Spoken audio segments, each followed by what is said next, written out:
Hello folks and welcome. So I have the latest version of PCLinuxOS for the KDE Plasma. That would be 5.27.8 as of 10/26/2023. And it uses a 6.4 series kernel. And you can see my hardware here.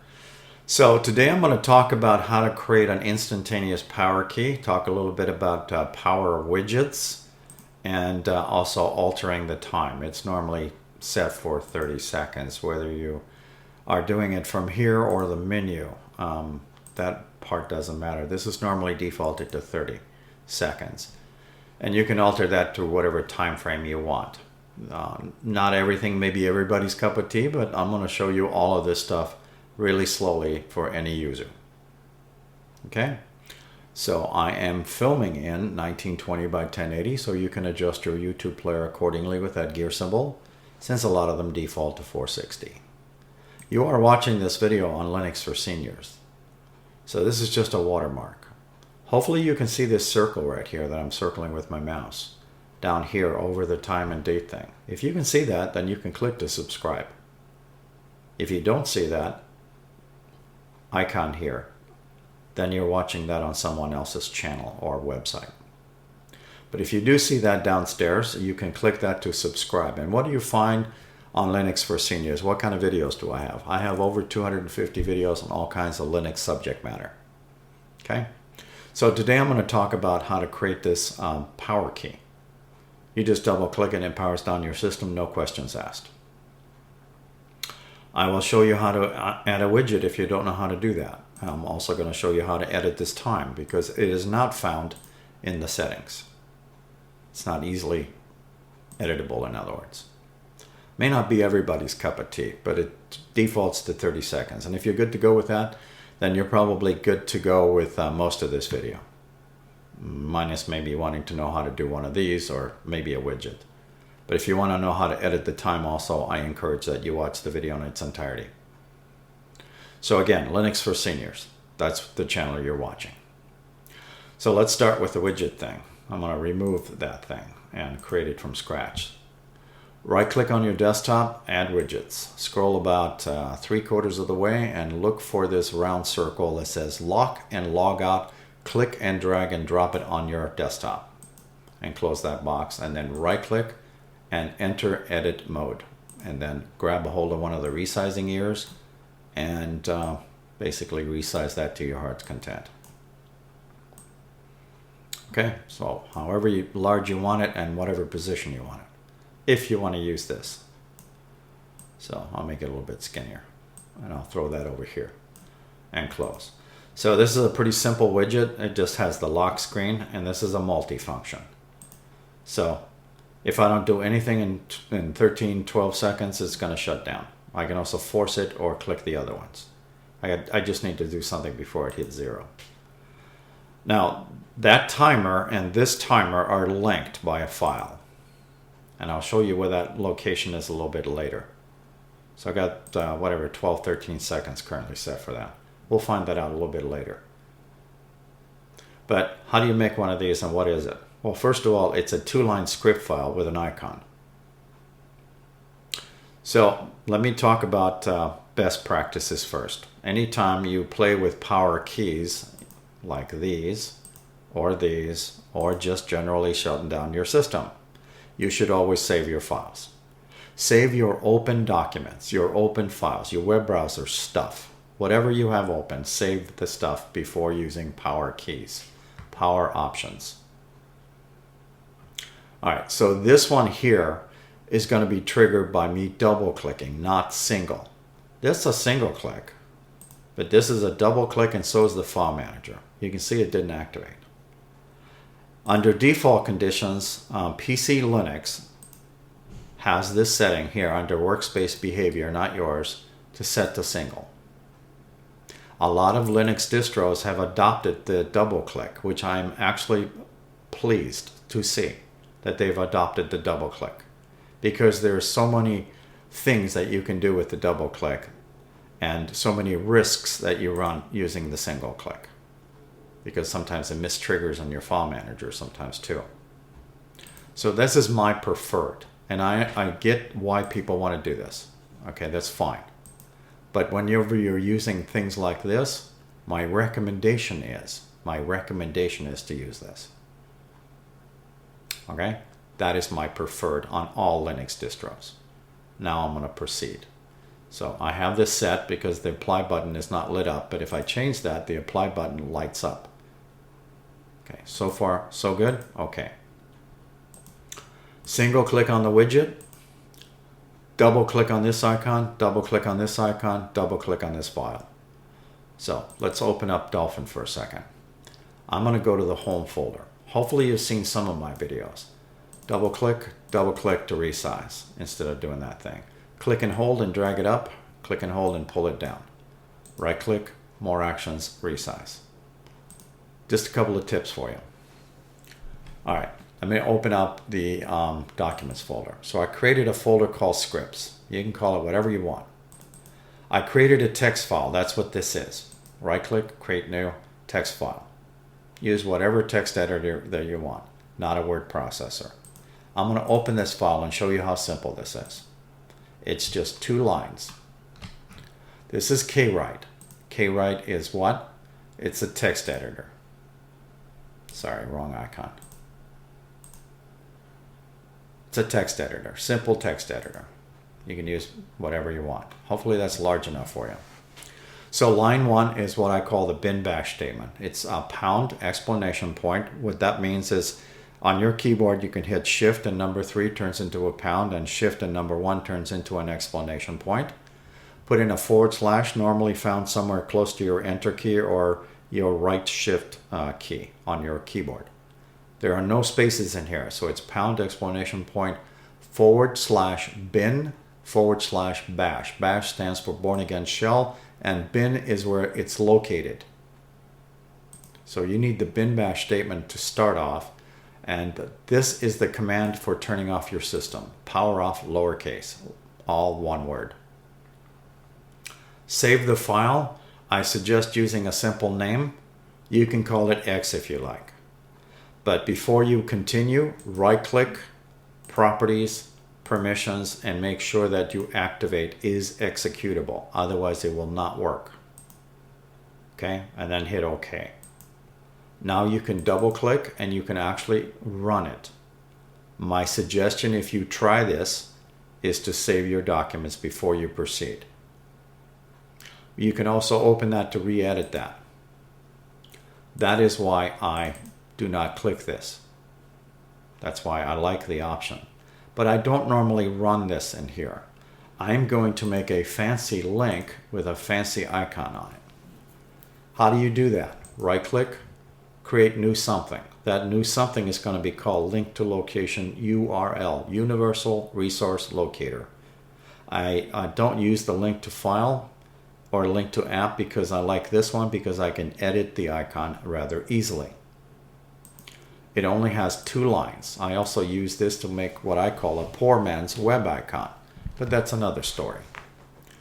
So down here is a tiny little square right above the cancel button. It says open file dialog. If you click that, you will see 2 options. One will say file and the other one will say directory. Another name for directory is folder in Linux.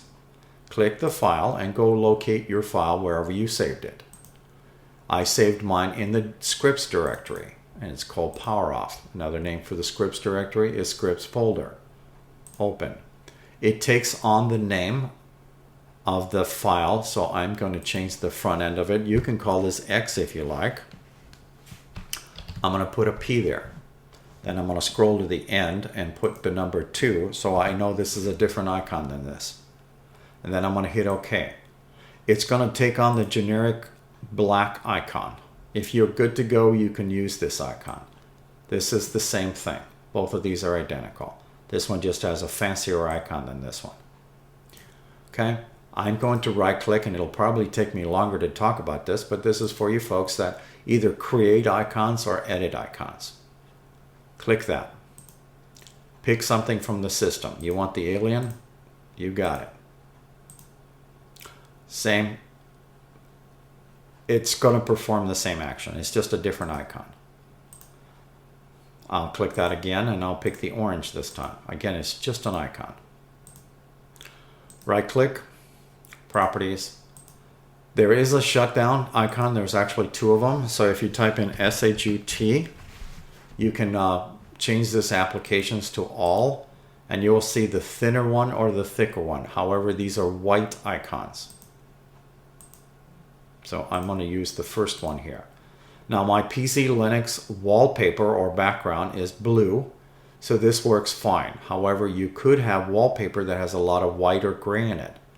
This icon will kind of, well, mesh in there. You won't see it very well, in other words. So I'll show you what the other one has a wider border on it. So I'll give you the example of that one. Again, these are default. You should have them on your system. And I'm going to go to all, and I'm choosing that one. This one's system shutdown symbolic. This one is just system shutdown. This one is fatter. The surface area is a little bit fatter. All right, this icon I got off the internet. However, that icon that came off the internet had a white border on it. So I use an application, and I also create icons, but that's another animal. I'm just going to show you this one. This was something I downloaded off the internet. It was pretty simple to do. So I will use in this one right here. And the reason I'm opening this up so you can see the actual white border in here. But the other reason I'm opening that up is to let you see the size of it.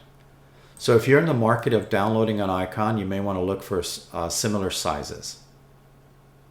If you're using like a 1080 desktop, 140 by 140 for instance. Okay, just wanted to let you see what that looks like before. Now what I did was I removed the white background, and that's what you're seeing here. So let me show you what the original looks like here, just to give you that full effect symbol. So I have, I think I stuck it in here. So these are my demo icons. So I believe it's that one. And now you can see it has a white border. So I didn't care for that, and that's why I removed the white border using GIMP. But, you know, that's not everybody's cup of tea. So again, use whatever icon you want. There's lots of them in here. You can use the fingerprint one if I like. But how about the Pac-Man? How about that one? So, on and off. These are the same. They perform the same because they're linked to that script file that does the same job. Power off. Okay, so one more time. My recommendation is you use double click when you're using power icons. But that's up to you. If you leave the single click, trust me, sometimes when you're moving these, they'll miss trigger. It'll happen to you someday. It's happened to me. So let's talk about the time frame on this. Are you interested in changing this time? It's normally 30 seconds. If you are, let me walk through the whole procedure, and I'll even make a recommendation that you can copy the file onto your desktop as a temporary measure. But here's the actual location. So I'm going to pull up this text file, and I'm going to make this larger for you. So this is the actual path of where this file is located, and I'm going to be editing logout QML. And the line is going to be somewhere between 40 and 57, and I'm going to be looking for this property real time. Normally on your machine it'll say 30 across here. Why do I say 40 to 57 or something near? That's because on some other Plasma desktops, that property is found in different locations. So let me show you what I mean by that. We're going to follow this part first. Okay, so I'm going to open up the file manager, and again I can resize that full screen or small, but I'm going to go to primary, and if you don't mind, I'm going to resize the icon slightly smaller. So we're going to start with the USR share. So I'm following this right here, USR share. Now I'm going to look for the Plasma folder or directory, and that's a lot of stuff in here. So what I'm going to do is click here once and type in P. It'll find the first P in this area. And then I'm going to look for that folder right here and open that up. And what you're looking for is look and feel, no pun intended. Gotta have a little humor there. org.kde.breeze.desktop, a mouthful. That's the next pattern. And we're going to open up contents. After contents, you're going to look for log out, and we're going to edit this file here. Now, for you folks that are kind of skittish about editing files, may I make the recommendation to right-click on this and copy this. Click on your desktop and paste that file. The file is located right there currently. Okay, we can move that later. Okay, just want to let you see that it's up there. So I'm going to open this up, and it starts with line 1. And this again is the same text editor that I showed you earlier. And I'm going to be looking for this line 40 through 57 that has the property real timeout. And yours will say 30 on here. So let's scroll and go find that. It's line 44 in this particular system. Again, on a lot of the other Plasma desktops, this is found in a different location. But I am going to click in here once, and then I am going to scroll up to make it larger so you can see the real-time property is set to 14. This is currently set to 14 seconds. So let's say the default, which is 30, that's what you're going to find on your machine. You want that to be longer. Let's go with 45 seconds because this is in seconds. Hit save. I've already got the original file saved on my desktop. Now save this one and close this. All right. So right now, this is now set for 45 seconds, and so is this. Because this is linked. Okay. So this file here should still be the original. Should still have my original settings for 14 seconds. And I'm currently sitting at 45 seconds. So this was from the original file. So I can technically take this and do a cut, which is Control X, open up Dolphin, and I have made up a backup folder. You can call it whatever you want, and you can paste that file in there with a Control V. Now you have a backup of that, just in case for some of you folks. Okay, now I'm going to change this back. Let's pick a different time frame. Let's say the 30 seconds is too long, or the 45 is too long for you, and you want something like maybe 10 seconds. Okay, well, let's go find the same file. Primary, USR, share, Plasma, and look and feel, contents, and logout. And sorry, I did this real quick, but more importantly, I will pull this back up in the air, and I'll leave the actual stuff in there. Okay, but I have the file open already, the original file that's located in this path.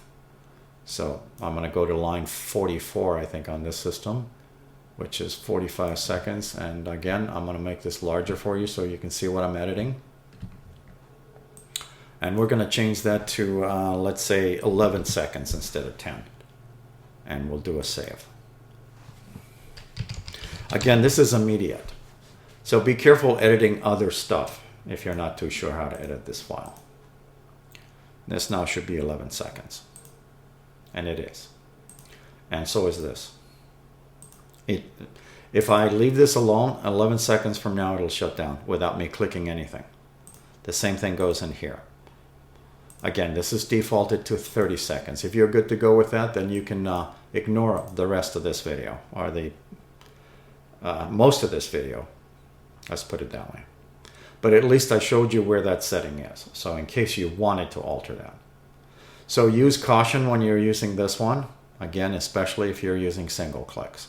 You want to be careful moving that icon.